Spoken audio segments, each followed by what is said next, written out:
Great honor and a privilege to introduce Eileen Fridman, and your maiden name was Zackheim, and your mother's family came from Mir. So it is fascinating to hear your story. Thank you. First of all, Les, thanks you for inviting me to come and tell my mother's story, which was very, very important to her, that one should never forget the Shoah. And another thing that was important to her was never to forget Yiddish. So my name is Eileen Fridman, as Les said, and I was born in South Africa, and I now live in Israel for the past 41 years. In 1992, I traveled with a group of survivors from the shtetl of Mir, which was Poland and today Belarus, to commemorate the 50th anniversary of the liquidation of the Mir ghetto, and to find a brave and courageous Gentile couple, Sonia and Yigal Yamilovich, who played a vital role in helping my mother during those awful years. I'm also going to speak about two wonderful heroes who also helped my mother survive the war. My mother, Tila Kopelovich, this is my mother. In the very bottom.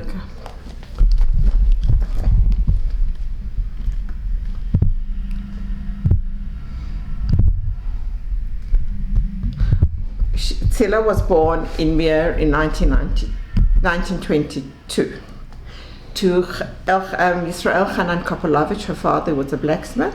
Her mother, Etor, who passed away in 1937. Unfortunately, I have no pictures of her. Yisrael was married before. From that marriage, he had 6 children. Michal. Is that picture the picture of his children? This is a picture of the children who went to South Africa. And was that from his first marriage? They went in the 1920s to South Africa. From his first marriage? From his first marriage. Missing one of the sisters, my auntie Pesha. She was obviously married already. They left in the 1920s to go to South Africa. From the first marriage, he also had another son called Michal. Michal was born without an arm. And what I understand from my mother, that was the reason why none of them could go to South Africa.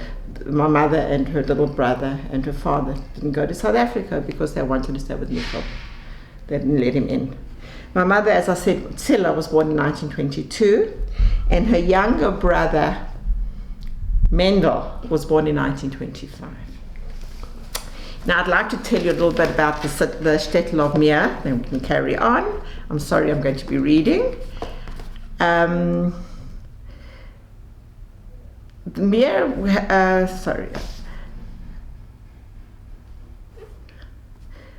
was the shtetl of 3,000 Jews. And it was a very, like my mother went to Talmud Torah, she was a member of Shomer HaTzair. And when her mother passed away in 1937, they took her out of school to run the house, as she said, to become a balabosta.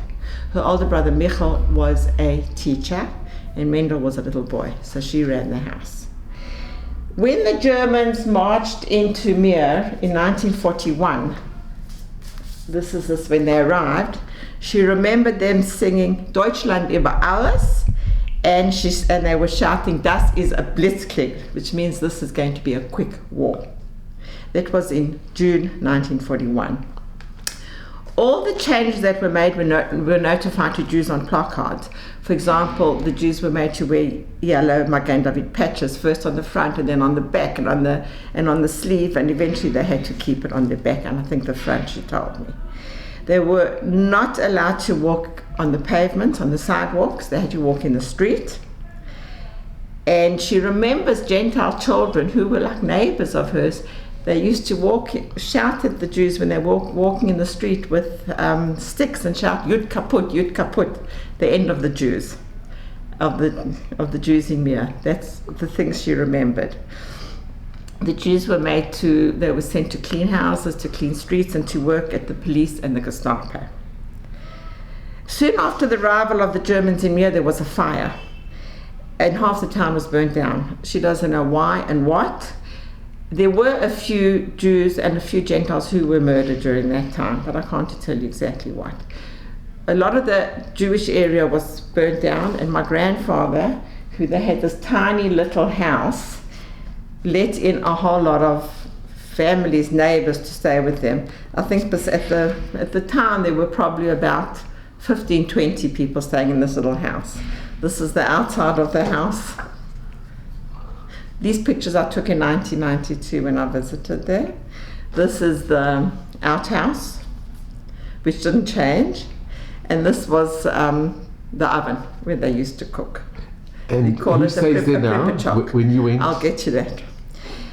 Who stays there now? When she managed to sell the house after the war, and two little old sisters bought the house. And when I came in 1992, they were still living there. Further on, I'll show you the pictures.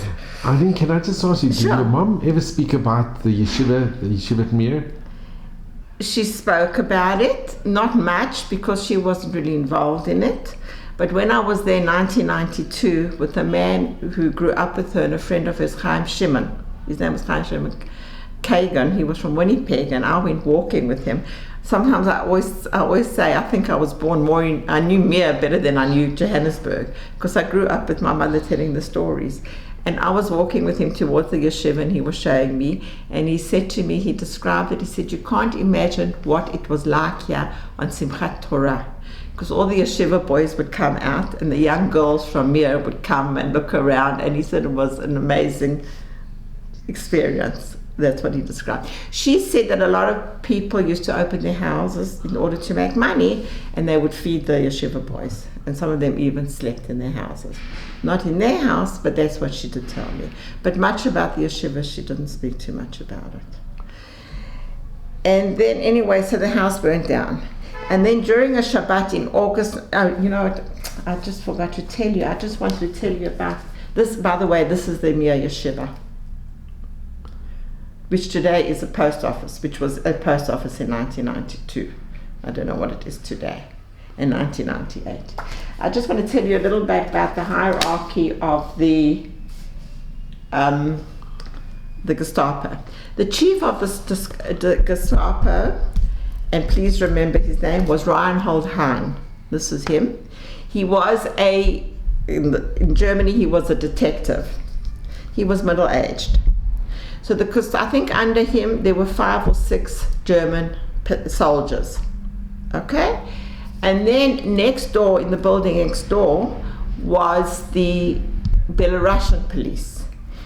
And the person who was in charge, unfortunately I don't have a picture of him when he was young, is a man called Simeon Sermafomovich, remember his name too. And he was the chief of police. He was described to me once as being a drunk, being ruthless and very violent, but very, very clever. That was a description of him. Okay? And then, I'm going to keep this here. So during the Shabbat in August 1941, more Germans arrived when police arrived in Mir, and people had a feeling that something worse was happening. They already had heard from the Gentiles in other towns what was happening to the Jews, that Jews had been killed. In the early hours on the morning of Sunday, the 19th of Mar Cheshvan, the 9th of November, 1941, she woke up to the sounds of Germans shouting. They were chasing the Gentiles from their houses to go and dig the graves in the forests. And there was shooting. This was the beginning of the first shchita. There was great panic in the household. She didn't know where her family was. She was looking for her brothers and her father, and there were other people living there, and they were all screaming and shouting. So what she did, she got up and she ran away. And she ran away to the house of Sonia. One moment, sorry. I'm just trying to find that picture. Sonia and Yignal Yermolovich.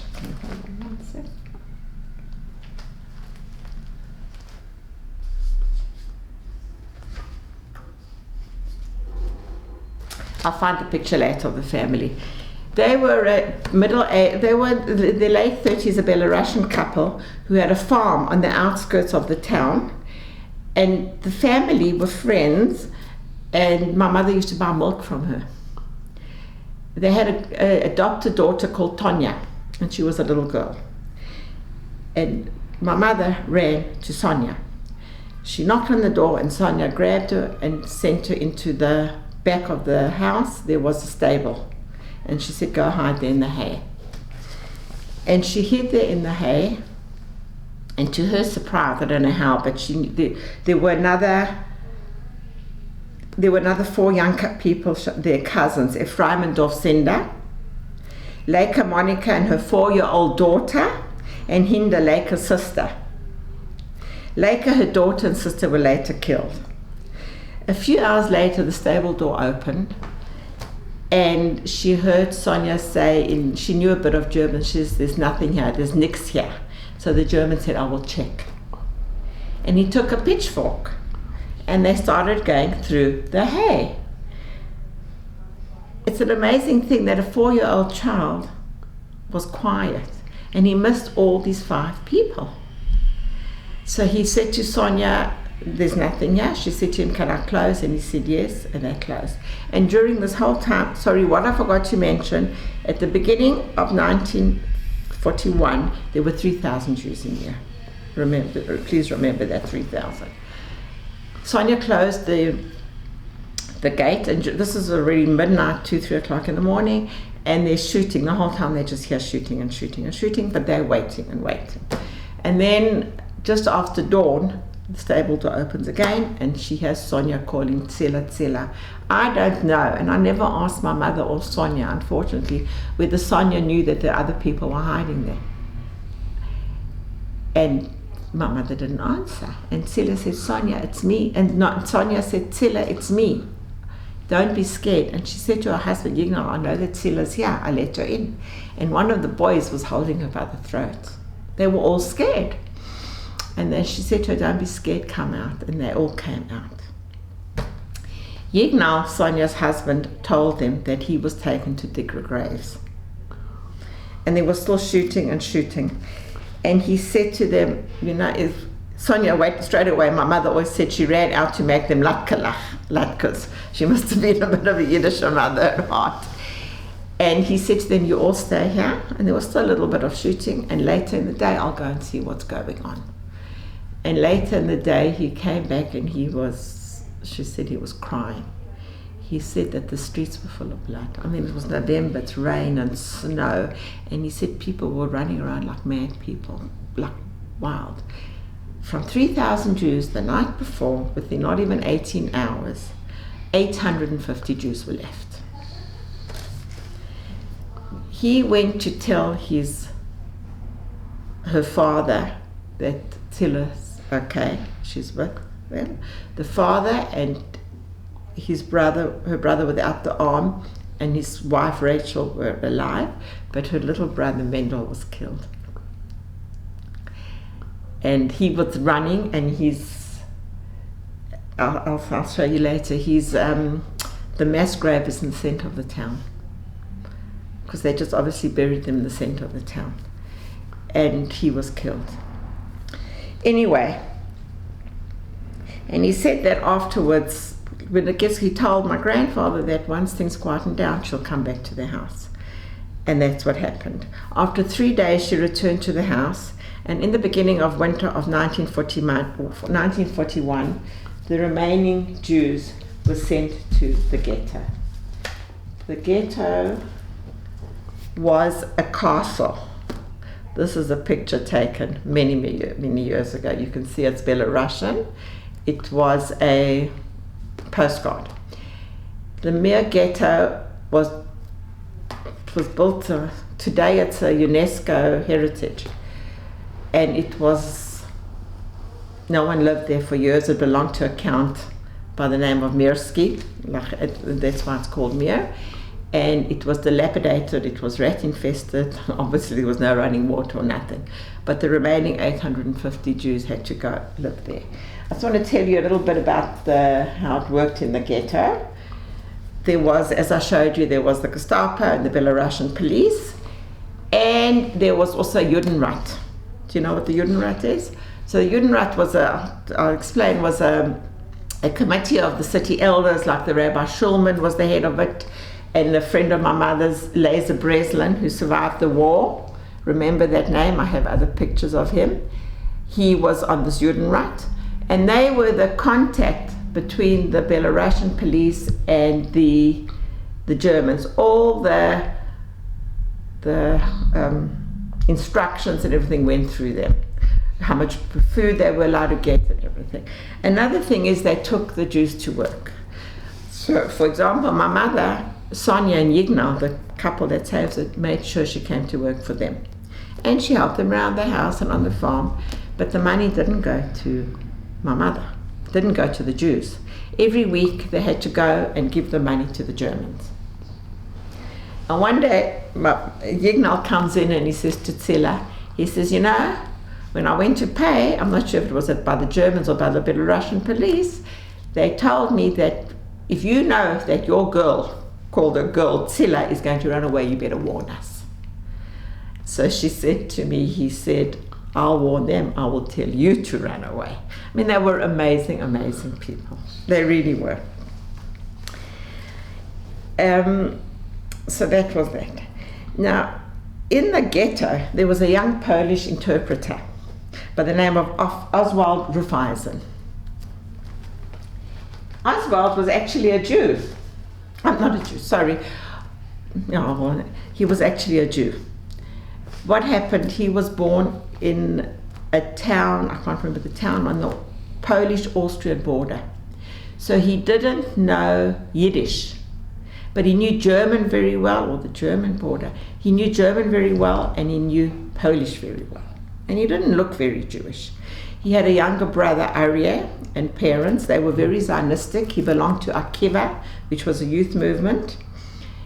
And just before the war, him and his brother went to Vilna on Hachshara to prepare for Aliyah. And war broke out. And Aryeh, who was I think 16 or 17, he managed to get a certificate to come to Palestine. But Oswald was already 19 and he couldn't.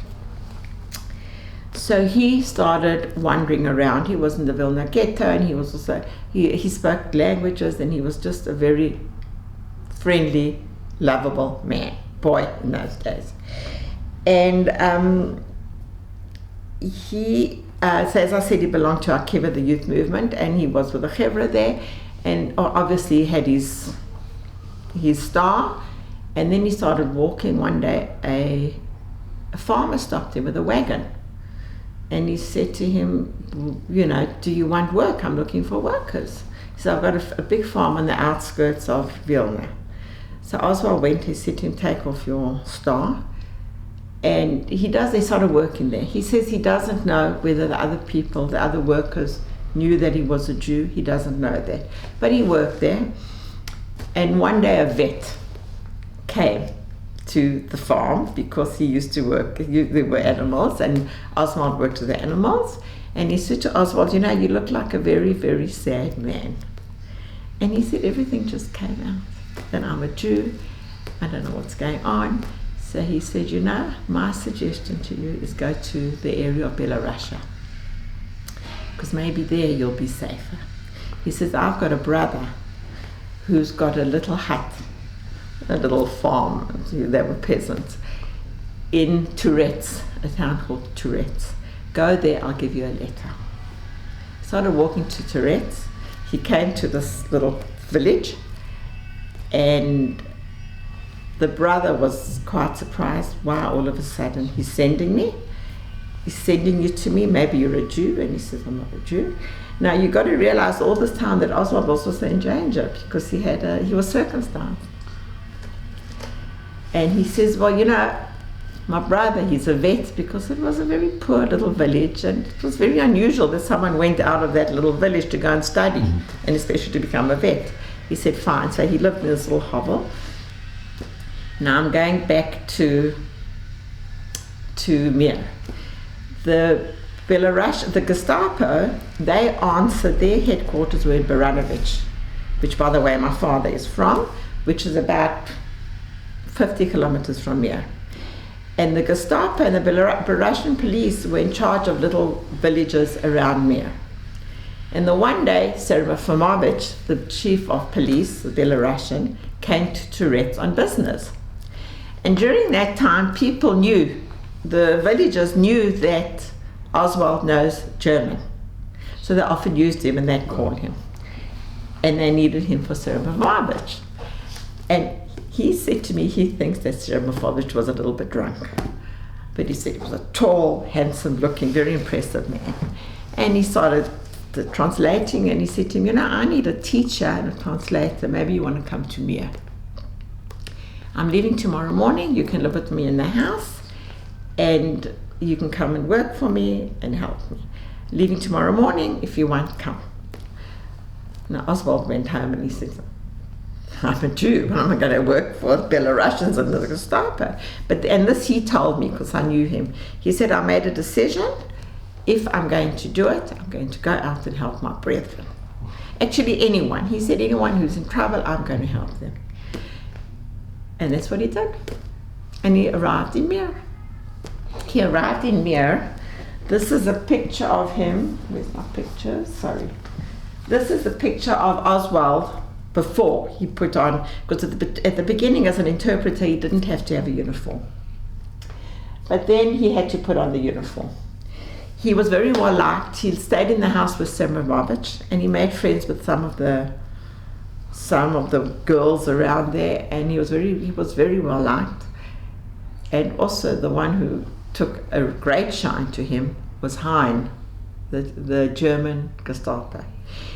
Oswald writes in his book, and he actually also says he feels that he looked upon me, thought of his son, and also Oswald was he was very intelligent, very intellectual, and he said we could have discussions and that. And he offered Oswald the job to become his right-hand man. All this time, so he moved over and he was sharing a office with Hein. All this time, he was trying to find a contact within the ghetto. He wanted to try and help the Jews. Now, let's not forget that it wasn't easy for him. Besides being circumcised, when they used to go to, there were no concentration camps in that area. They used to dig mass graves and shoot them. And he had to go and watch. And one day they said to him, I'll shoot. And he said, no, I don't do that. And he said all the police and the German soldiers after would go home and get drunk and celebrate, and he'd go home and cry. And he described terrible. He told me one story about a beautiful young girl who was wearing a white sweater. She was beautiful with blonde hair. And they shot her into the thing. And the German went in and took off her sweater. This is one of the stories he told me. And so it wasn't easy. He was really playing a double life, and he was very brave. I mean, he was there to help people, but I think maybe he was also there to save himself. He's looking to make contact, and he's now sharing, and already at this time he had a pistol, and he had a horse, and a whip. And he said how lucky he was, because where he grew up there weren't Jews. His friend's father taught him to ride a horse, because Jews didn't really know how to ride horses. And my mother always said that they used to say that he's a good guy. He doesn't whip us in the streets. He always says, don't be scared of us when he's on the horse. And the one day her cousin was arrested, and they thought, well, that's the end of him.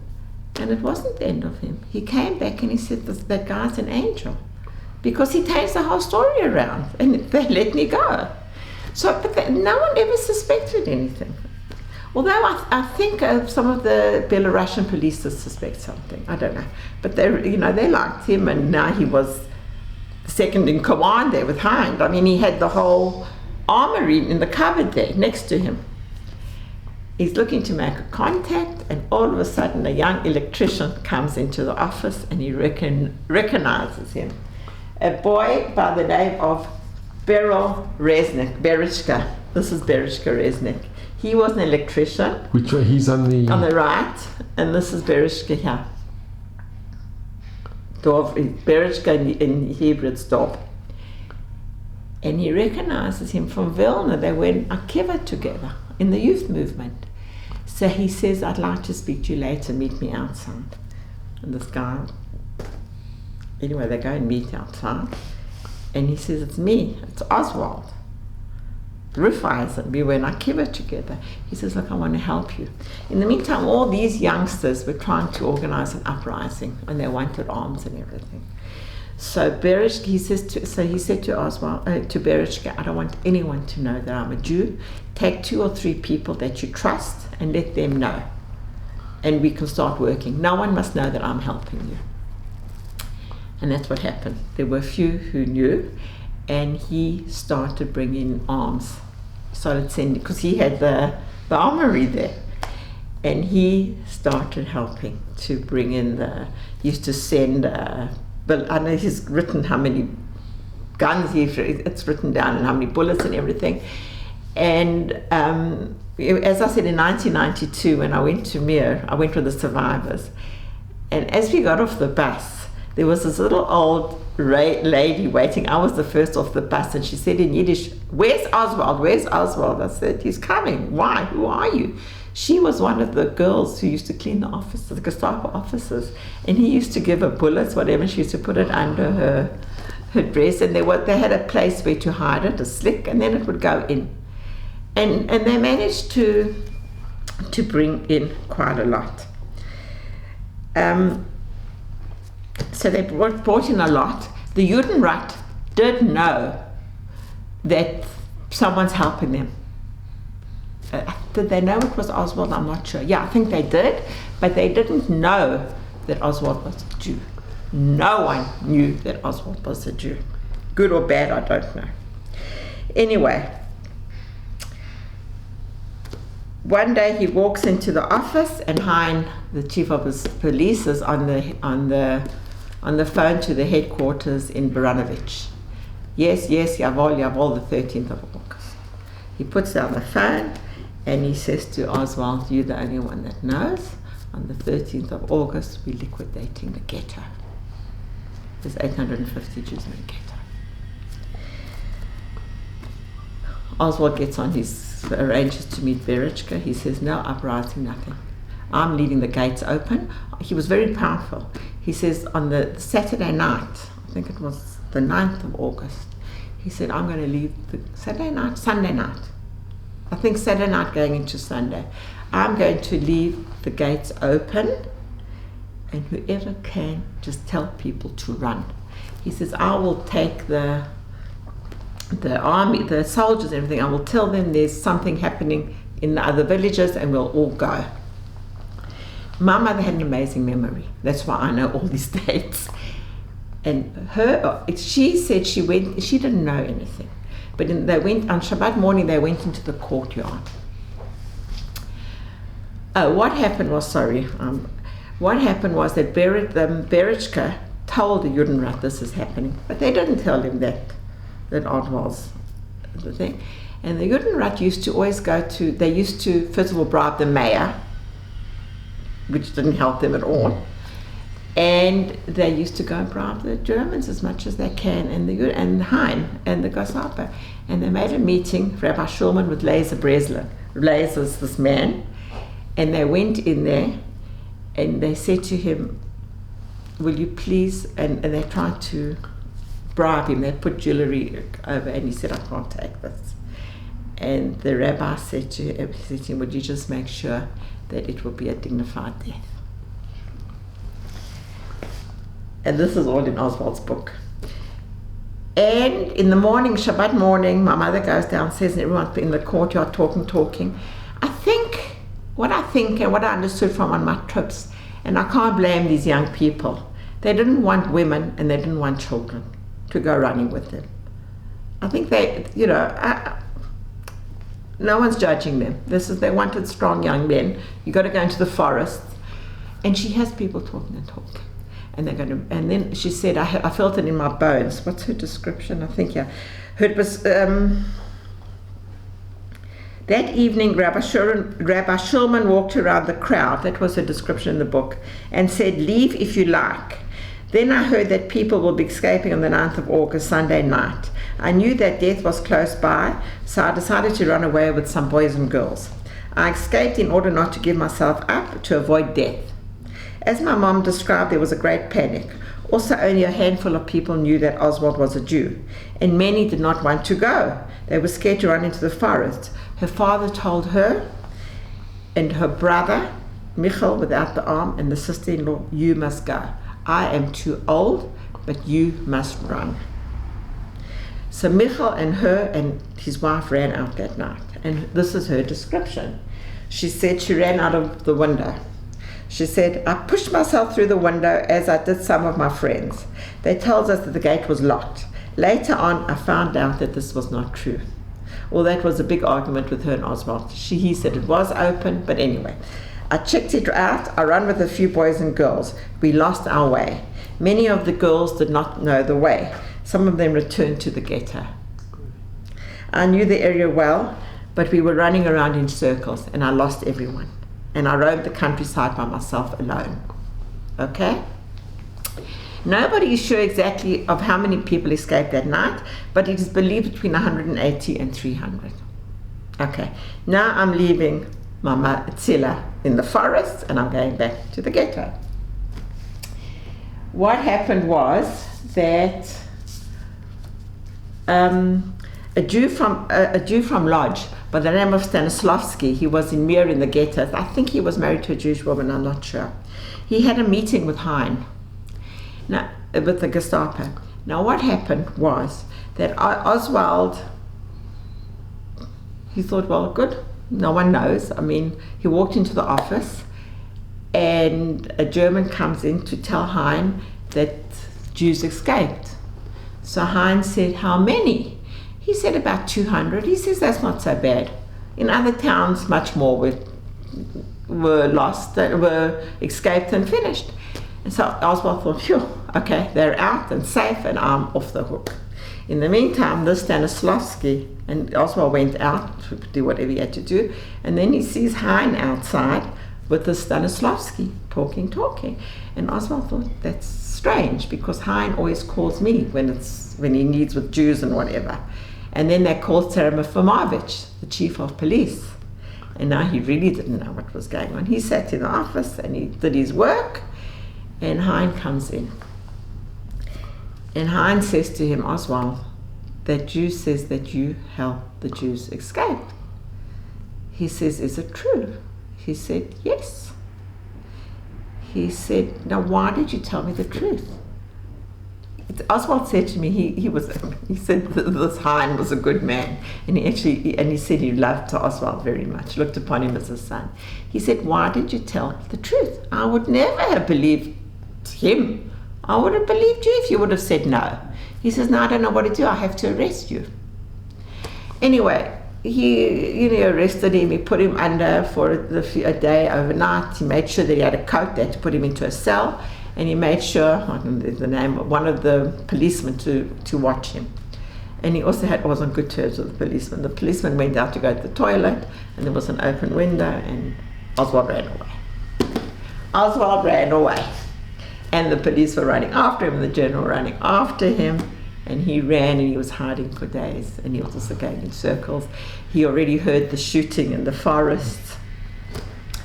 And then he comes across the monastery. It was like back in Mir. And he comes across a monastery. I mean, he knew the nuns well. And he thought, well, I'm going to take a chance. And there were 3 nuns there. It was a Carmelite monastery.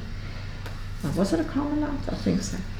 And the one nun opened the door and got a fright. And the Mother Superior, this is the Mother Superior, she came out and she said, just get in here. And they gave him a place to hide. And whenever the Belarusians or the Nazis would come, he had a place where to hide. And he helped them, in the garden, and he did things there, and he was there for quite a while. And 2 things happened while he was in the convent. One thing is he learned to knit, and the second thing is he started reading the New Testament. And he started believing in that. And he then decided that he wants to convert to Christianity. So if anyone has ever heard of Father Daniel, Brother Daniel, this is Brother Daniel, the whole case of who is a Jew. And this is him. He did go into the forest afterwards, and he went with the partisans, but he never really fought. Now let's get back to my mother. Let's get back to Tilla. Zilla is lost for about, I think 4 or 5 days, she said. She wasn't drinking, and this is August, and she didn't have food. So she says her lips, and she was swollen. She was going around in circles and circles. Eventually she saw because the farm was on the outskirts of the town, she saw Sonia's house, the Yermolovitch's house. They didn't recognize who this woman was. She said, it's me, Zilla, because her lips were swollen and her knees, she was bleeding. And straight away they took her to the back, to the potato fields. And she describes how he brought her water. And her description was, I was like a wild horse. And he started crying. He said to just drink slowly. Her gums were bleeding and her knees were bleeding because she was on the knees the whole time. And Sonia took cabbage leaves and they healed her. And then after a few days she says, I can't stay here. I'm going to try and find my brother in the forests. So Sonia said to her, just wait, I have to give you clothes and I'll give you my boots. In 3 weeks' time, I'll have new boots for you. On a Sunday night, I remember my mom told me that you come to the window at midnight, knock on the door, on the window, and I'll come out and I'll give you boots. And that's what happened. She went into the forest, also around there, and by some miracle, she found her brother and his wife. What happened was they would be in groups of 4 and 5, and they would dig holes, and during the day, they would hide in the holes, because don't forget they were not only running from the Germans, they were running from the Russians and not everyone. So a lot of the farmers around the outskirts were very friendly and did help them. And at night they would go out and try and get food or whatever things they had. They would barter and that's what happened. And she stayed with them there. She did get her boots. She went at midnight once and she got her boots. And once she went a few times to Sonia, and once she said as she was coming, she saw the boy next door. She said his name was Paulus, and he saw her. And because now by this time there were placards all over the mere. Anyone who's helping a Jew, you're going to be executed. And she said to Sonia, this is it, he's going to tell on us. And she said, don't worry, I'll deal with him. I mean, they were amazing people. And that was once. The next time she went, there was shooting. They heard shooting in the forest, and Sonia said, "Go to the fields, just wait and see." By the time she came to their bunk or whatever it was called, the next morning, that group of 5 were killed. Her brother and his sister. Another group took her in, but then she realized, I've got nothing to do here. I have absolutely nothing to do here. My brother's not here. I can't endanger Sonia and Yignal anymore. So I don't know if she decided walking. I think she'd heard about the famous Bielski brothers. I'm sure everyone has heard about the Bielskis. The famous one is Tuvia. He was the oldest, he was the leader. His brother Zus and Asael. And there was a younger little brother called Aaron. And they had decided, they had lost their families and their wives, and they knew they were from Novogrodnik, a little village around there, and they knew the forests well. So they went into the forests, and slowly people joined them, and they became a family camp. And I'm just going to read to you, because I think this explains it all, what Tuvia Bielski says. Our revenge is to live. We may be hunted like animals, but we will not become animals. We have all chosen this, to live free like human beings for as long as we can. Each day of freedom is a victory. And if we die trying to live, at least we die like human beings. That's exactly. One of his brothers didn't agree with that, but more and more. They even sent out scouts to find people wandering around in the forest. So I don't know if my mother came across a scout. I mean, it was 50 kilometers. It was deep in the forest. And she went there. He said, don't rush to fight. So few of us are left. We need to save lives. It is more important to save Jews than to kill Germans. Those of you who saw the movie Defiance, this is a story about the famous Bielski brothers. It became a little shtetl. They called it Jerusalem of the forests. I mean, they had a bath. My mother worked in the bathhouse, so she said she was very lucky because she could get a bit of a bath occasionally. They had a bakery. They also became in contact. By that time, the Russian partisans, the Russian army partisans came in, and they liked, Tuvia was a soldier before that in the Polish army. So they could deal with him, and they had a tannery, they had cattle, they had a clinic, they had a shul, they had everything. There was hunger. I think once a day people got a bit of soup, as my mother said. There was a lot of hunger, but they were free. This is a picture of the partisans, the Bielski partisans. This is something, it's called a jablanka. In the winter it was cold, so they would build bunkers underground. This is, for example, a man called Simcha Itzkovitz. He lived in Canada. He was with me in Russia in 1992 in Mir. He was a shoemaker. And this you can see is a couple living outside their jablanka. And they were free. It was cold. My mother had a beautiful voice, and she said they used to sit around the campfire and sing. And she said a rabbi taught her Kol Nidrei. Her Kol Nidrei was something. Anyway, on June 1994, the Russians liberated the area. And she remembers the Russian, she called him the mayor, the major, telling them, "We are already on a big free earth. You are all free. All 1,230 members of the Bielski group emerged from the forest together and walked for a few days until they arrived in Novogrodnik. They marched into Novogrodnik, and there he had a whole ceremony, Tuvia Bielski. He gave them certificates, and everyone went trying to find their home.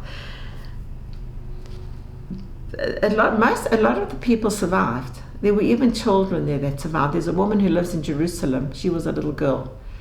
She survived the Bielski forest. Yeah, she was there. A handful of young people returned to me, and my mother with a few friends, to devastation and no survivors. Her father was killed.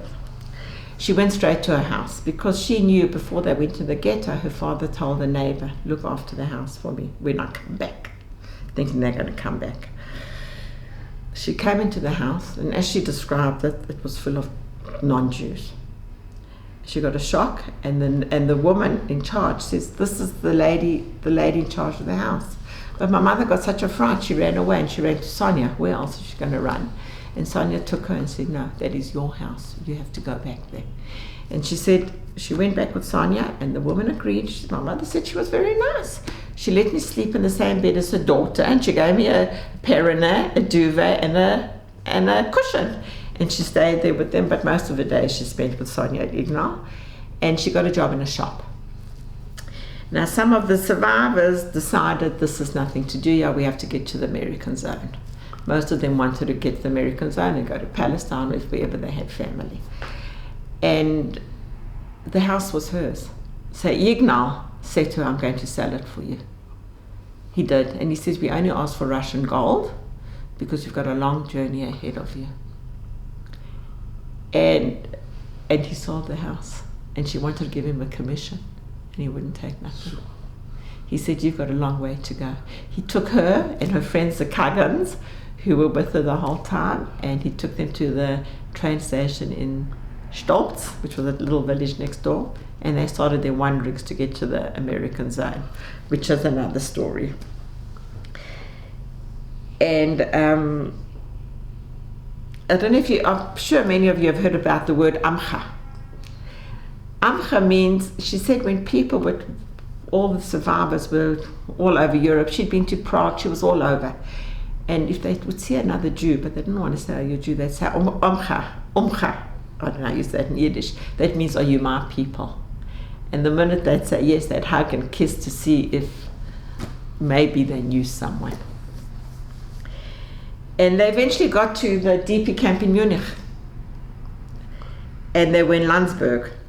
Her ultimate aim, a lot of them, was to get to Palestine. Her siblings in South Africa found her in 1947. They brought her to South Africa.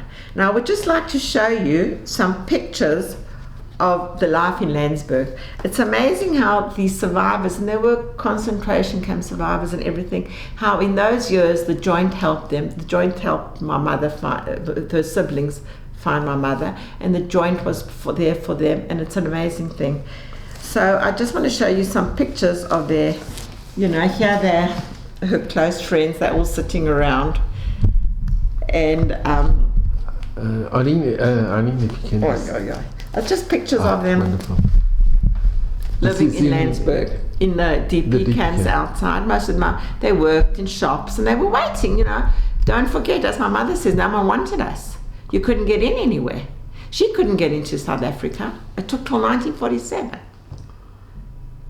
And I think she had a marriage on convenience to get her in.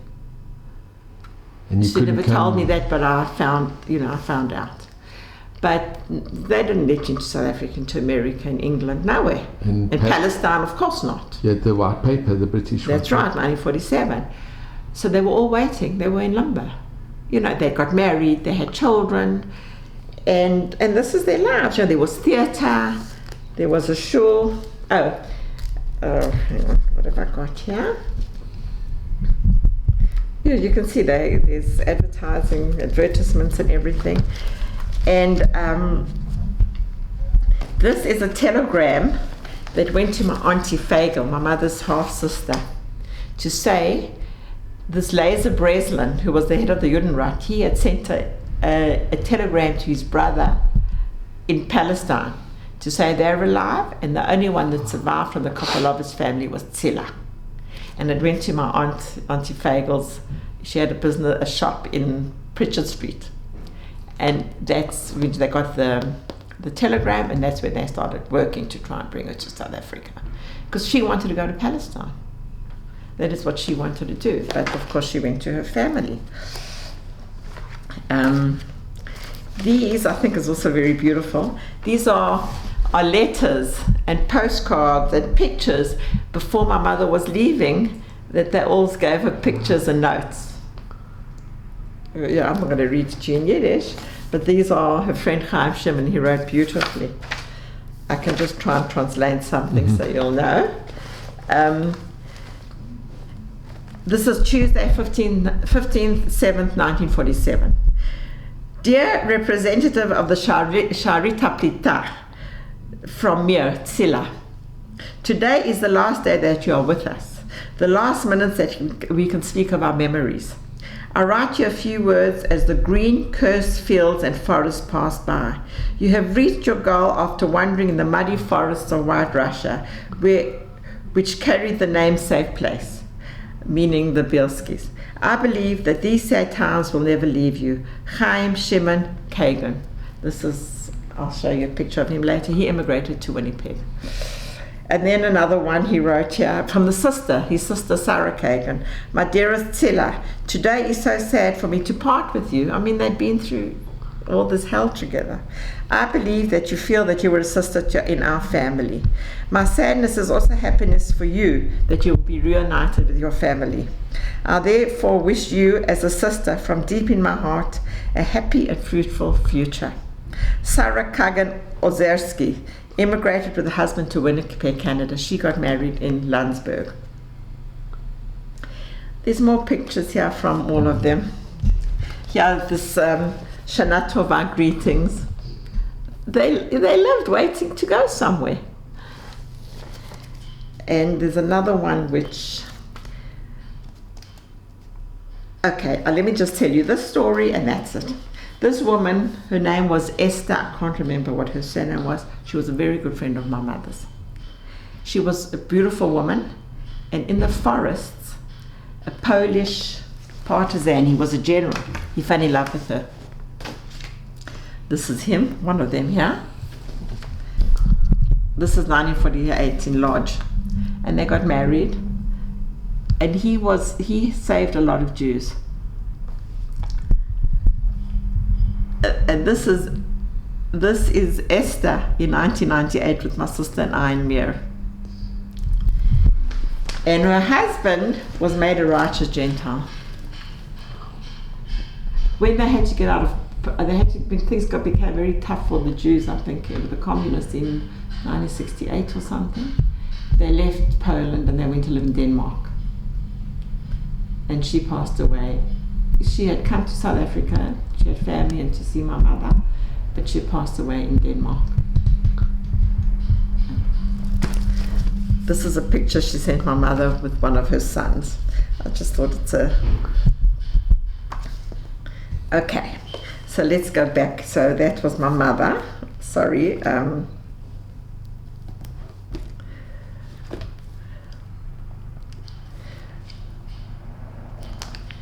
So my mother, eventually in 1947, she got to South Africa. Now what happened to Father Daniel? He, after the war, the Chevra from Mir found him, they met him, and they said, no, come with us. He says, no, I am going with the nuns. I want to become a monk, a priest, and I will meet you in Palestine. He was a great Zionist. He was a very big Zionist. And he had a brother there. And he says, I will meet you in Palestine. And they said to him, you know what, say thank you to the nuns. They were very nice to you, but just come with us. And he said, no, that's what I'm doing. And he did, and he became a priest. And in this is a letter, the Jewish Catholic priest meets in Tel Aviv with the Jewish survivors. This was in 1959 when he came to Israel, 31st of August 1959. This was, I think, in the Davar newspaper. And then he also wanted on his Taudat Zehut identification papers that he should be written as a Jew, his religion. And they refused that, and he went to the Bagatz, to the Supreme Court, but he lost the case.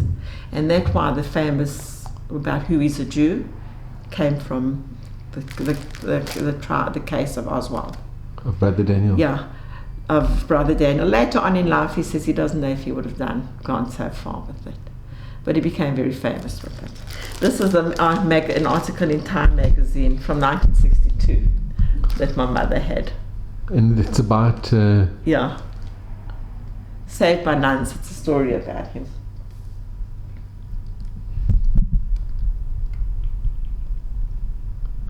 Did he ever say if he regretted converting? No, well, his book, no, he never. But I'll tell you now. Anyway, so my mother got to South Africa, and she married my father. But as a child, every Shabbat afternoon, she would take out all these pictures that I have here, and she would talk about it. And I grew up. Can you show some of the pictures? Yeah. Do you have a picture? Well, those are the pictures that I showed you. Do you have a picture of the family that saved your mom? I'm trying to find it. I did have it, but I'm coming across it now. But I'll show you when I was with them. I did have it, and I don't know where I put it. I just don't know where I put it. I had specially bought it. I don't know. I'll come across it. And she never forgot the Yamiloviches. And I remember as a little girl, always going with her every week. We lived in Bez Valley, Judith Pole, every month going with her to the post office with a big box, and she would send past, I remember, jam and cigarettes and all kinds of things to Sonia. And the letters would come until 1963. That was the end of all the contact. And she never heard from her again. Okay. Now, when I came on Aliyah in 1980, 81, 82, my mother came to Israel once in 1968. And if it just interests you, she met with, her good friends, all the survivors. This is her very good friend, Kunya, that she went through the war with. These are just all the survivors. This is 1968. They had big parties for her.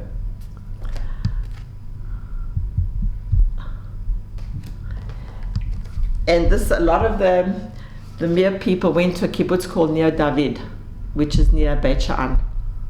A lot of them went to Haifa area and to Nir David. So she was there. They spent a wonderful few weeks here. Anyway, and my mother, and I don't know why, but I don't think she never met Oswald in that time. I don't know why. And she used to say to me, "Why don't you phone Oswald?"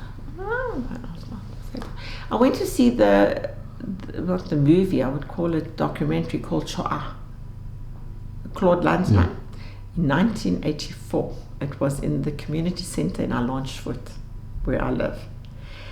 For 2 days, it was 10 hours or something. And I looked at the forest and the snow, and I thought, this is really so true.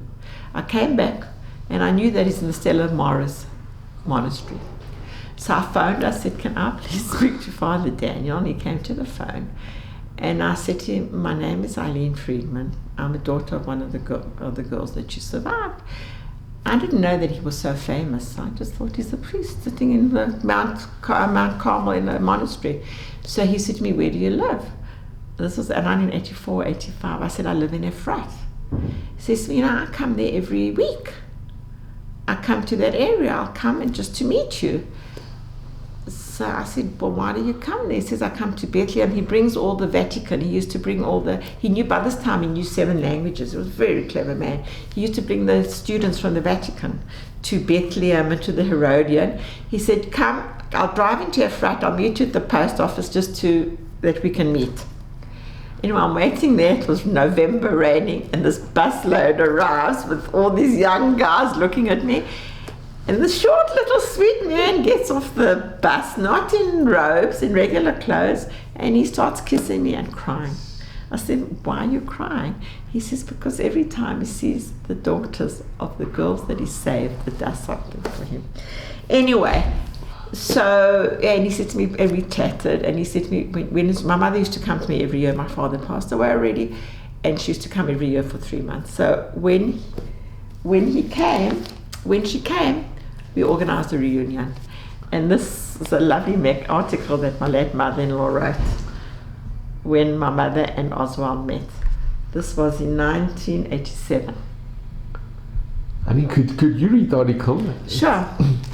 Momentous reunion. Pictured right are Mrs. Scylla Zackheim of Johannesburg and Father Daniel of the Carmelite Monastery in Haifa, Israel. They met in Israel in 1987 after not having seen each other since Scylla took to the woods in Poland on August 9, 1942. Father Daniel was born Shmuel Rufeisen in Krakow, Poland. It wasn't Krakow. He was instrumental in saving hundreds of Jews, among them Scylla, because of his knowledge of languages. He became an interpreter between the Russians and the SS and assumed the name of Oswald. The Nazis at that stage weren't aware of his true identity, and he was able to warn the Jews to get out of the ghetto and take to the woods, which some of them did. Scylla's daughter Eileen, married to Maya Friedman, now living in Israel, was determined to arrange a meeting between them. They met in Efrat because Father Daniel, he was baptized after the Germans permitted him to escape when he revealed his true identity, and he fled to the monastery in Poland. Now speaks 8 languages fluently, and he is a tour guide for the order. He was leading a group of tourists to the Gush Etzion block and stopped in Efrat. The 45 years between this meeting and the last time they had seen one another were reduced to tears, precious hours that were flooded with memories that Father Daniel and Scylla tearfully relieved. Can we see the picture again? Well, yes, that's a good picture.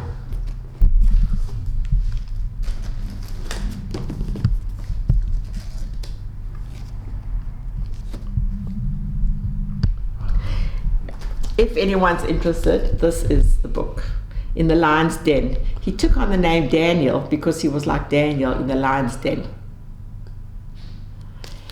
And my mother had an amazing memory. So Nechama Peck, the lady who also wrote Defiance, she used to come to Jerusalem a lot, and she used to interview my mother because she had an amazing memory. She could tell you exactly 10 o'clock this and 9 o'clock this. Anyway, have a bit more time? Okay. So before I go on, I think it was in the 80s, 92, they discovered, as you remember, the name Serafimovich. He was the chief of police in Belarusia, the Belarusian chief of police. But he got into England. He went to England. And it was during the time of Margaret Thatcher's government that they decided to start trying to find these people. And Scotland Yard found him. They traveled the world for years interviewing survivors. Father Daniel went as a witness. Quite a few people went. I remember they used to come to my mother in South Africa, and when she came on Aliyah, one of the guys' name was Chapman. Can't remember. They were wonderful. It was their life. Unfortunately, he got off because they said of dementia. Oswald Rufeisen went to give evidence. This lady here, her name was Luba. She was the last Jew living in Mir. She was married to a non-Jew. And we met her in 1992 and 1998. She saw how this Serafimovich murdered her whole family. And she, I don't know if she got there, but she wanted to give evidence, or she did go to England. Maybe she went with Oswald. We met her in 1998. This was our trip. My son was in the army already. It must have been 2000, 2001. This is the article. He phones me. He says, Mommy, my kids were with me in 1998 in Mir. He says, Mommy, did you see what happened to Lubitschka? I said, what happened? They murdered her. It seems like the neo-Nazis had warned her not to go.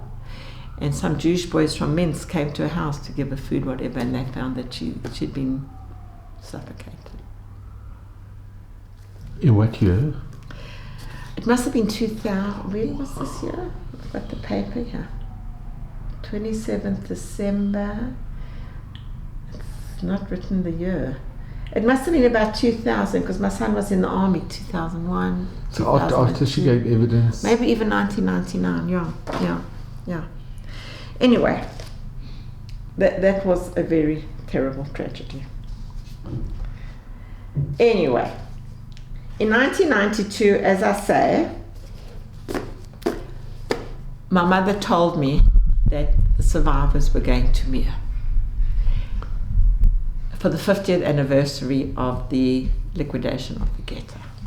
Their main aim was, they knew, because this Chaim Shimon, the guy from Winnipeg, my mother's friend, he had been there earlier, and they knew that there were graves, but they were not in Hebrew, and they had the red star. They were written in Belarusian, that Jews were murdered. That not Jews, that Belarusians were murdered here. And these survivors, they wanted to go together with the mayor. They had an arrangement, and they said, we're going to go and we're going to put up the plaques with the Magen David and everything.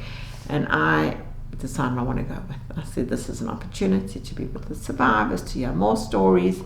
Now this man, his name is Eli Maransky. He left Mir in 1959. That's him with my mother in 1977 or something. And he phoned Eli, and my mother phoned Eli because she didn't want to go. She just didn't want to go. And my main idea was to try and find Sonia, because there was no contact. And she phoned Eli, and she said to him, you remember Mir well, you're going to take Chayela, that's my Yiddish name, and you're going to take her around. And you're going to find Sonia for her. And we went to Mir. And Father Daniel joined us. And it was an amazing, amazing trip. Your mom she didn't want to come. My brother always said she was scared of the KGB. I don't know. And she also wasn't so well already. This is myself with Oswald, 1992. Such a wonderful man. I was the only one who kept kosher on that trip. And he was always so worried about me, and he was finding things for me to eat. He was really a wonderful man. It was an experience to be with him and with all those survivors. And you know, when we drove into Mir, I was so nervous. I thought, you know what, these people, some of them, it was their childhood and such bad memories. But it was an amazing thing. These people were in their 60s, 70s already. They got off the bus, and it was like coming back to their childhood. They were running around. You remember this? It was amazing. A lot of them, unfortunately, didn't find their homes. They'd been burnt down. My mother's street wasn't burnt down. So this is the woman who bought my mother's house. I don't know where her sister is. I don't know. And this is her. If you remember, I told you her name. David Sender was hiding with my mother. This is David Sender. He lived in, was not well now. I don't know, I think he passed away. He lived in Haifa. That's myself and one of my daughters. And I was looking for Sonia, but I couldn't find her. And then Ellie went to find out, and she had moved to a town called Salogorsk, which was 4 hours away. And I couldn't get there because I was on a group. But Ellie was remaining, my mother's friend, and we gave him money and everything, and he went to meet her, and the contact was renewed. This is some of the survivors at the tombs at the Matzevot. I think there were 4 or 5 graves. This is another one. If only I don't have the one of my uncle.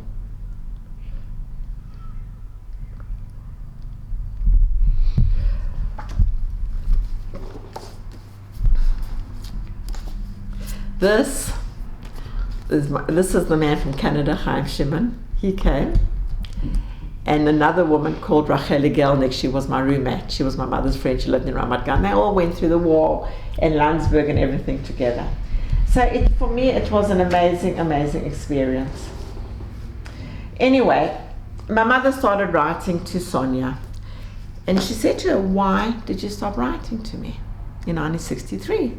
So Sonia, Chaval didn't bring some letters. So Sonia told her that her neighbor's husband he worked for the KGB, and he warned her. He said no more contact with South Africa, because he saw she used to get the parcels.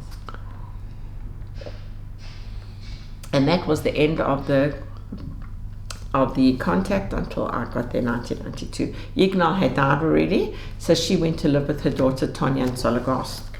So we started the wheels moving. First of all, Scotland Yard was very much in contact with her, because they used to go interview her.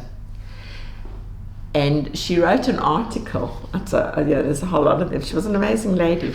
She wrote an article in the Sologorsk newspaper saying how she's helped save Tzila and how Tzila's helping her now. Because at one stage we got a letter to say that her son-in-law was very ill, but she was very ill, and she sent a prescription of what medicine. So my husband, who's a doctor, he looked at it and said, "But this is rubbish." I said, "I don't care, just get me the medicine." So he bought that, plus he got very good medicine. But this is 1992, 93, I have to find how to get it to Minsk. Fortunately, I knew someone who went to Minsk, and her son or whoever came to fetch the medicine and saved them. So she writes how she did a good deed during the Great Patriotic War. This is a translation, and now the good deed is being done. Eileen, could you read it? It's hard. It's a hard. I can a little bit. Okay, a little. By all means, by kindness, how Belarusian woman Sofia Yermolovich saved the life of a Jewish girl by the name of Tzila. A Belarusian newspaper article, 1994. Kalishkik Saligorska. Kindness pays us by kindness. In nowadays, we can hear something else. For kindness, someday pays by evil as an excuse is nowadays or hard days. But real morality tells us by all means by kindness. Before the Great Patriotic War, Sofia, that's Sonia Nikolyana, was 34. Her life with her husband Ignar was modest and friendly. They had their own farm with not a big area of earth. She was a lovely black-eyed romantical girl. Her nickname was Cherry. She always had in her mind her mother's order: be helpful in need and don't take a thing which doesn't belong. She had sincere and friendly relations to you with her neighbors. The war turned everything upside down. Not only the neighbors became enemies, even the brothers did. One went to the forest to fight against the fascists, the other to the police to work for the fascists. So they were on the opposite sides to shoot each other. The streets were overcrowded with strange people, strange language. The Jews were isolated from these days. Tzila, a thin, lovely girl with black eyes, didn't come to the Yermoloviches anymore. The fascists made the Jews to work. It was a working force, free of charge. Sofia Nikolovich, together with her husband, decided to take the girl for work in their kitchen, a garden with their horse. They got used to her work and was of great pity to her, but the person who was responsible for the Jews didn't like the idea of the Yermoloviches. Sofia had to speak to him defending the girl. that the guest was to leave, but not for a long time. The next trouble came after the first. All the Jews were taken together, not knowing where are they going to, with their poor bags and sacks, being led by the policemen, who pushed them, yelling at them from time to time. That same time, an interpreter, Oswald, I'm reading it for the first time in years. Wow. The closest neighbor was a policeman. On the left there was an obstruction tower. Everything was clearly visible. Ignat had to go through the potato field 4 times till he could reach Tzila. Her whispering not to betray her, not to give her, made him stop. She promised to leave the place. The strengthless voice gave out her despair. Ignaz came home, told his wife, where is exactly the poor girl? Sophia has taken some meal and drink. This is after she escaped from the ghetto. She lied down next to the Jewish girl, feeding her and giving her drink. She tried to comfort her and asked her to knock at the door 3 times if she would come the next time to get the boots. A great deal of time had passed. Once at night, Tzila knocked at the door of Yarmilovich's. They let her in, gave her some meal. She asked for winter shoes. Sophia put off her own boots, gave them to Tzila. In the midnight, Igal saw her off to the forest. They walked carefully, pretending that they were picking up mushrooms. Looking at them at a distance, some could think that it was only one figure. Carry on. Please. All the people had been suffering for the period of war, but the Jewish people had been suffering much more. Such were the reminiscences of the old and the young ladies. Finally, the victory came. Tzila came back together with the other saved people. She was grateful to the neighbors when coming to visit them. The post-war period made some Jews to leave their destroyed places, to find out something better for their life, for their broken faiths. Tzila appeared at the Yarmilov's house. She was sad, upset, and embarrassed. I sold my house, she told. I'd got some money. She handed the money to Sophia. Let the money be at your house. Maybe sometime I'll come back. That's what my mother told me. Later on, Sophia Nikolaeva gave the money back to Tzila. Neither Tzila nor Sophia counted the money. Whenever Tzila gave it to Sonia, the moment Sonia gave it back to Tzila. Tzila was only 20 when she left to seek her new luck. Some time had passed. The Yarmilovs had got a letter from Africa. It was a picture enclosed, a very nice lady, beautifully dressed, nothing in common with that poor Tzila, Jewish girl whom the Yarmilovs saved.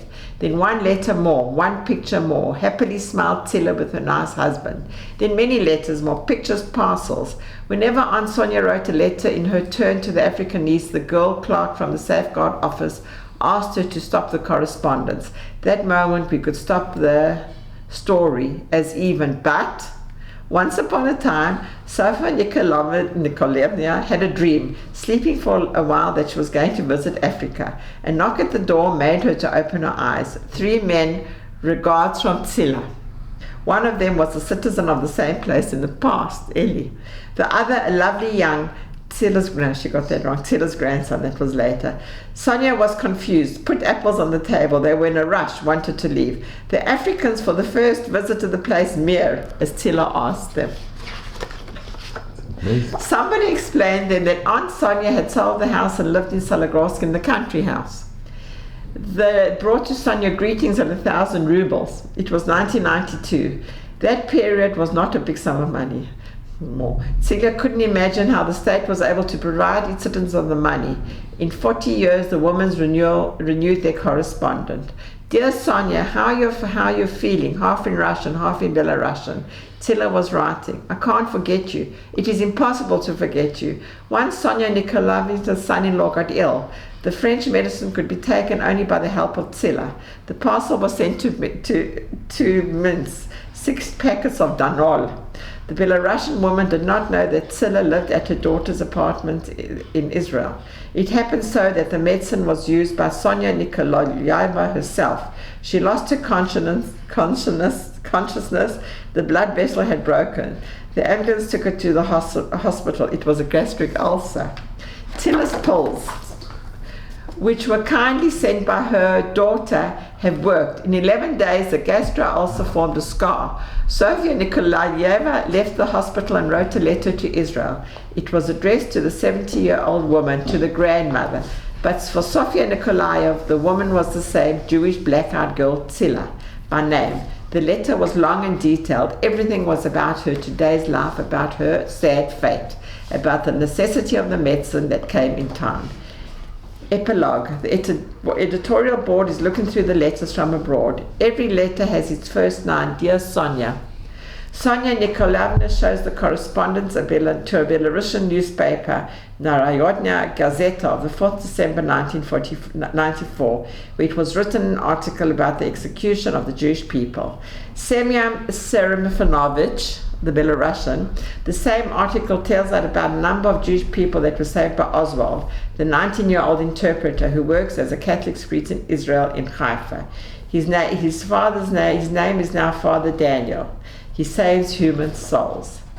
Sonia Nikolaya is now 87. She remembers every date, every detail of her life. She's able to read without glasses. Her mother's order is still in her mind. Be out of harm's way. Don't grudge anybody. At the very end of the article, the author of it mentions the title, that by all means a person is to pay for kindness by kindness. Those who do kind things have a long life, although in the humane memory. Beautiful. Wow. Incredible. Anyway, let me see. Okay, so then we made Sonia and Yigal a righteous Gentile. And this is Sonia. Passed away. Yeah. We made her a righteous Gentile. And in 1998, which was the last time that I knew that the survivors were going to go back to Mir, my whole family went. My husband, myself, my 4 children. My youngest son was 10, but I had decided this is the time to do it, and we're going to go. And we had this trip. My sister from South Africa came, my cousin from Argentina, and another one from Jerusalem. And this is where we met Sonia.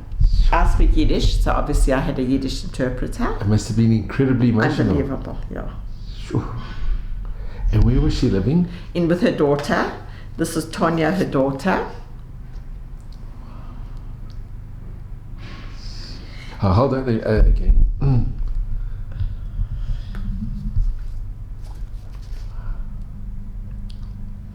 This is amazing. And this is my family with Sonia.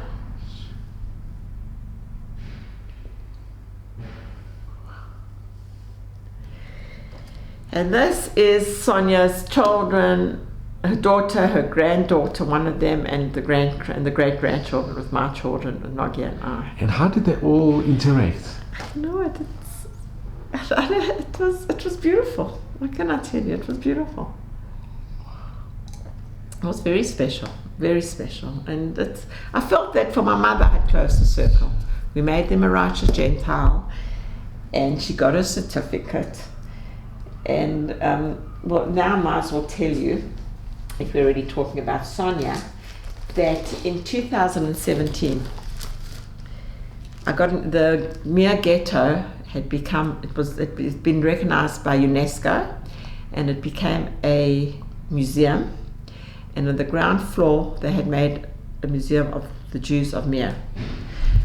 And in 2017, which I think was the 75th anniversary of the liquidation of the Mir Ghetto, I got an invitation from the museum to come to an evening. And I'm sorry I never did it, because it was amazing. First of all, on the screen, there were pictures of Oswald, all about Oswald, the story about him,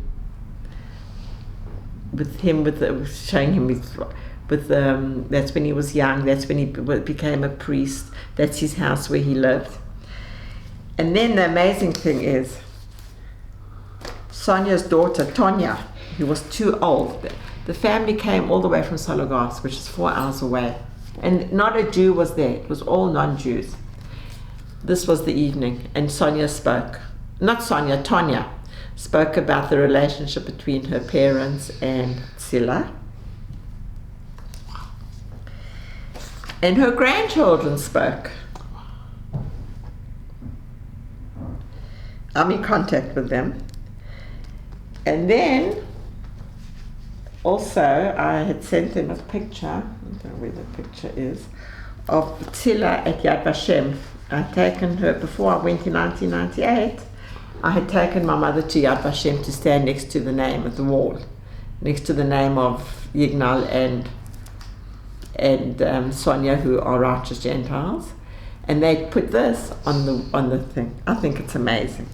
And the other amazing thing is that she got the embassy, because my mother didn't want to go. We wanted to bring Sonia and her daughter to Israel, but she was too old.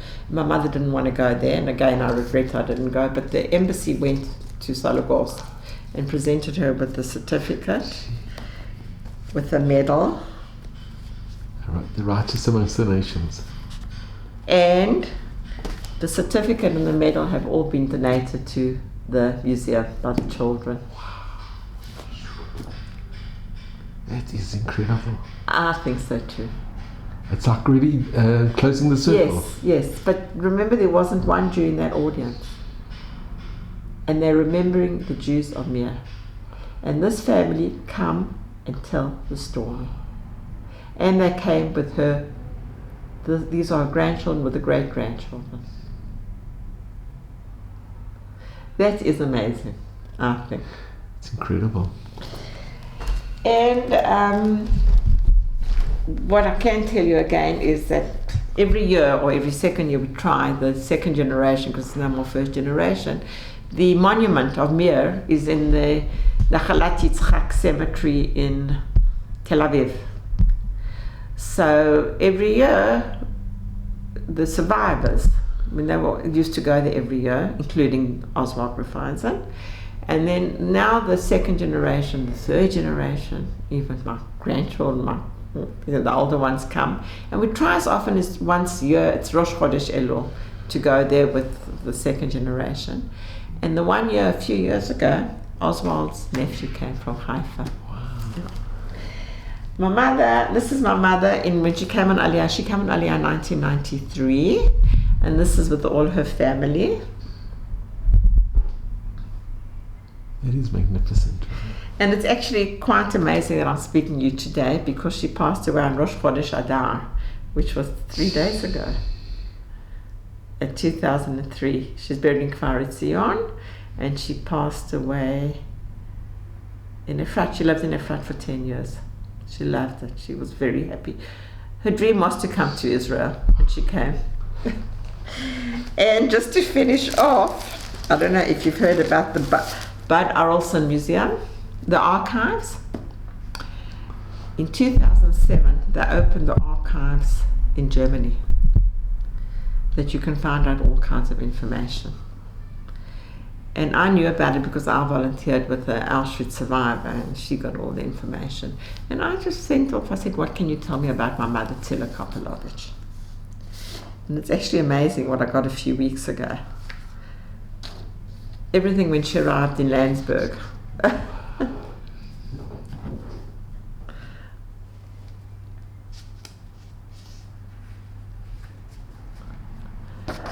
That's from the joint. This is something in German saying who and what and where she's from.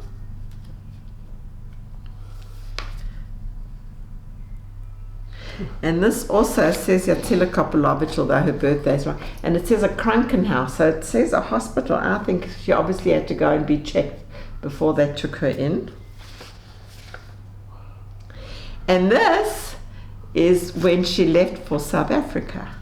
She went on the Sky Masker from Germany to Paris to England. I'll tell you the story quickly. And then from England to South Africa. So she left here July 1927 to South Africa via England.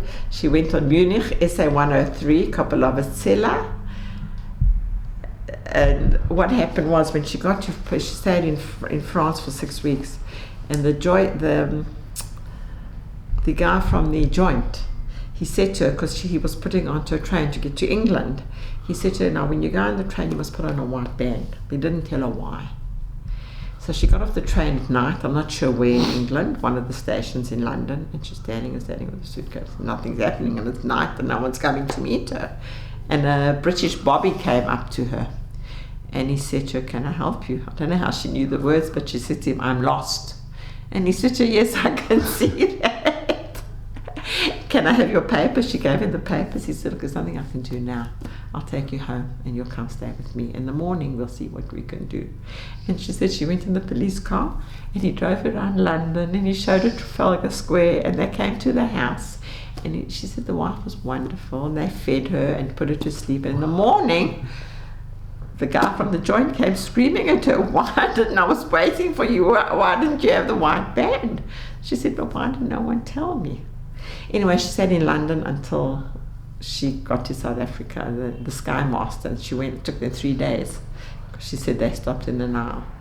And then she came to South Africa and she got married and had 3 beautiful children and grandchildren.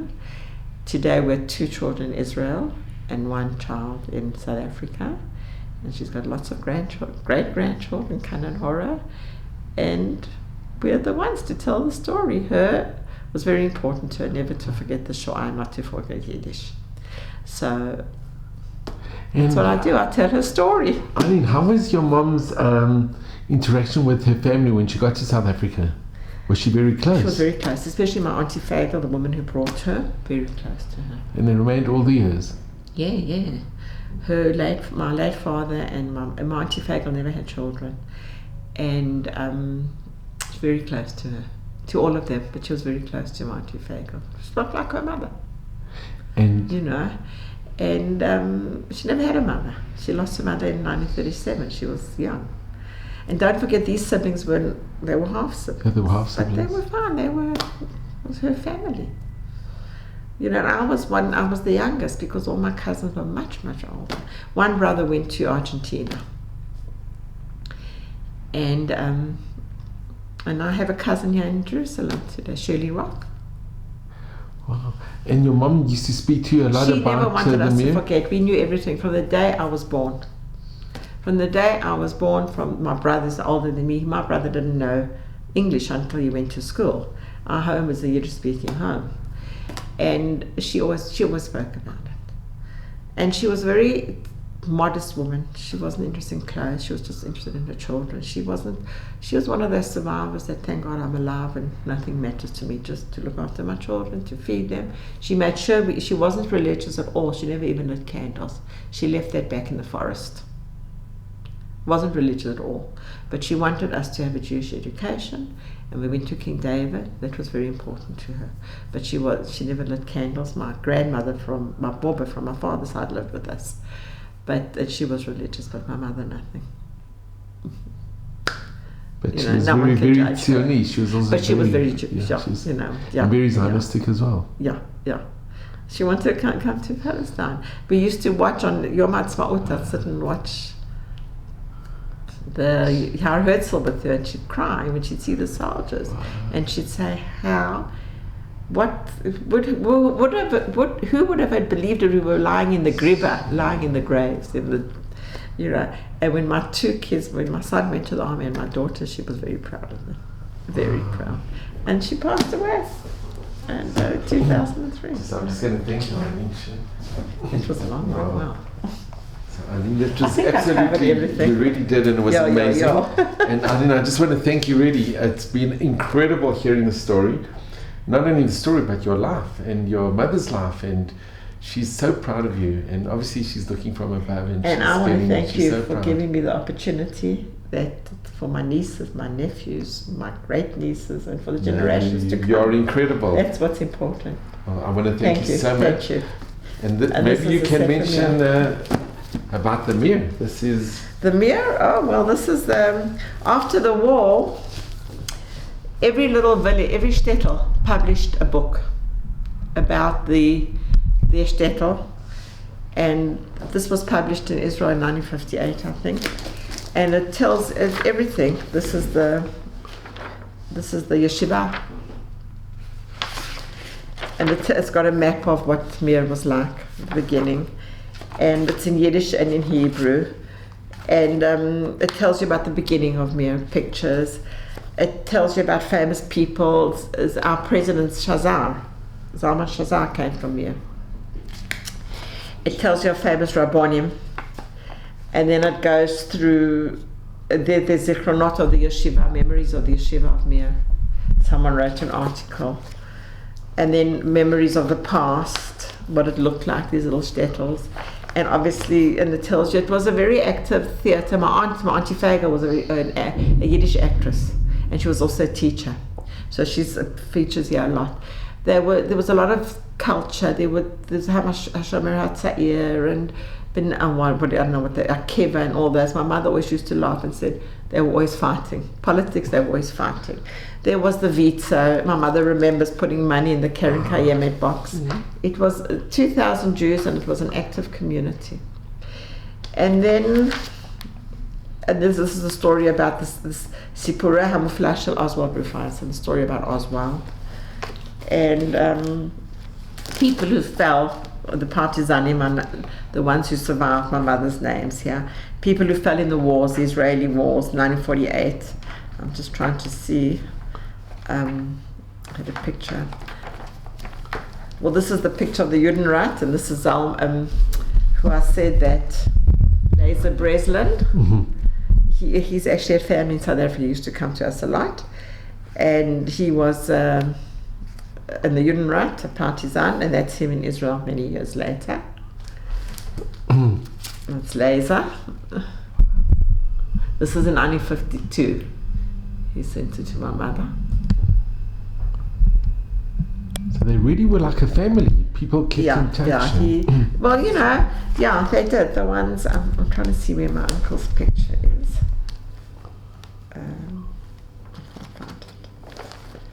There's the Anshe Mir of the Haganah, people who were in the Haganah before 48, people who were killed, fighters, the partisanim. It's an amazing book. So every little village had this book.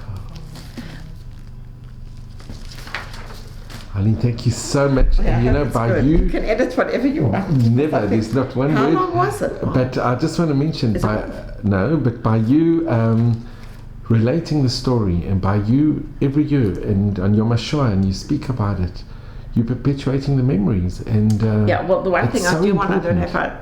I stipulated, but I do tell the story from people I heard.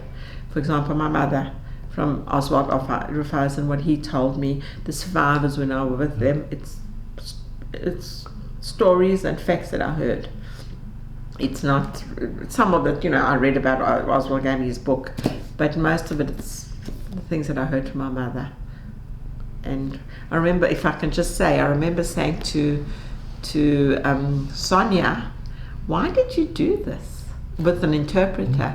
So she says to me, it never entered my mind not to do it.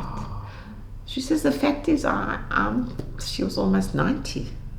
She was older than my mother. She says, the fact is, I'm still alive and everyone else isn't. And the other thing that I forgot to tell you is if you remember, my mother was running to Sonia, and this boy Paulus saw her. So after my mother came back, my mother saw him, and she said to him, thank you for not telling on me. He said, I would never have told on you. And then Sonia said, she called him, and my mother said, Sonia said, we're going to make him a party. And they called him in. So she always said that she was lucky in Mir. They weren't, and when she came back, they all treated them so well. Not like in Kelch. She always quoted Kelch, where straight afterwards the Jews came and they massacred them. She always quoted them. When I came in 1992, and they'd heard that Tilla's daughter's there, people had moved from that street. The name was Avalnagas. And they all came running out. And this one was a school with my mother and this.